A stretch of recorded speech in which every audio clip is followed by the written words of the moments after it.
इस बीच हम आगे बढ़ रहे हैं। एनआईए की टीम फिर से बेसरन घाटी पहुंची है। ये इस वक्त की बड़ी खबर है। लगातार दूसरा दिन है आज जब बेसरन घाटी में एनआईए की टीम पहुंच रही है, अपनी जांच को आगे बढ़ा रही है। कल तो बाकायदा एनआईए के जो चीफ हैं, जो डीजी हैं, वो यहां बेसरन घाटी में पहुंचे थे। अब बड़ी खबर ये मिल रही है कि एक बार फिर एनआईए की टीम बेसरन घाटी पहुंची है और कई जांच उपकरणों के साथ एनआईए की टीम बेसरन घाटी पहुंची हुई है। इससे पहले भी आप जानते हैं किस तरीके से मेटल डिटेक्टर्स के साथ एनआईए की टीम जो है वो बेसरन घाटी पहुंची है। इसके अलावा क्योंकि बेसरन घाटी में 3D मैपिंग भी की जानी है और साथ ही साथ जो क्राइम सीन है उसको भी रिक्रिएट किया जाना है। और जानकारी तो ये भी मिली है कि बेसरन घाटी का एक मॉडल बनाकर ये पूरी की पूरी तरीके से आतंकवादी घटना किस तरीके से अंजाम दी गई, इसे समझने की कोशिश में है एनआईए की टीम। इसी वजह से ये भारी उपकरण, जांच उपकरण जिनको लेकर एनआईए की टीम बेसरन घाटी पहुंची है, क्या सीधे आपको लेकर चलेंगे। हमारे साथ हमारे सहयोगी बिलाल इस वक्त मौजूद हैं और जरा बिलाल से जान लेते हैं। बिलाल, जो जानकारी मिल रही है ये जियो इंफॉर्मेशन सिस्टम है,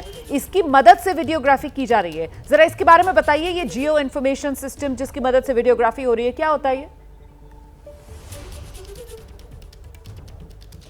देखिए, आपको रुमाना बताना चाहूँगा कि आज एक बार फिर से एनआईए की टीम जो है वो बेसरन घाटी पहुंची है और आज और कल की अगर हम बात करें तो कल जो है मेटल डिटेक्टर और 3D इमेजिंग के जरिए बेसरन घाटी की पूरी जो है वो वीडियोग्राफी की गई थी। लेकिन आज एक नई तकनीक का इस्तेमाल किया गया है, GIS यानी कि जियो इन्फॉर्मेशन सिस्टम, जिससे कि जो लैंडस्केप होता है यानी कि बेसरन घाटी के लैंडस्केप, बुनियादी ढांचा का डेटा लिया जाता है और इसको जो है एक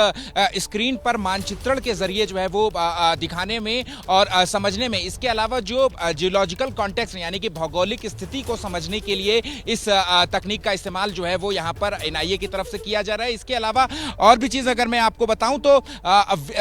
पूरी की पूरी बेसरन घाटी और इसके आसपास के जो घने जंगल हैं इनको विजुअलाइज करने के लिए, एनालाइज करने के लिए और इसके अलावा बेसरन घाटी के इलाके के पैटर्न को समझने के लिए और उनकी भौगोलिक स्थिति को समझने के लिए ये तकनीक का इस्तेमाल जो है वो किया जा रहा है एनआईए की तरफ से। और पूरी बेसरन घाटी की वीडियोग्राफी जो है वो कराई जा रही है। एनआईए की जो साइंटिफिक टीम जो मौजूद है वहां पर ये वो वीडियोग्राफी कर रही है और ऐसा ये भी माना जा रहा है कि इस वीडियो को जो है वो दिल्ली भी भेजा जा सकता है, जहां पर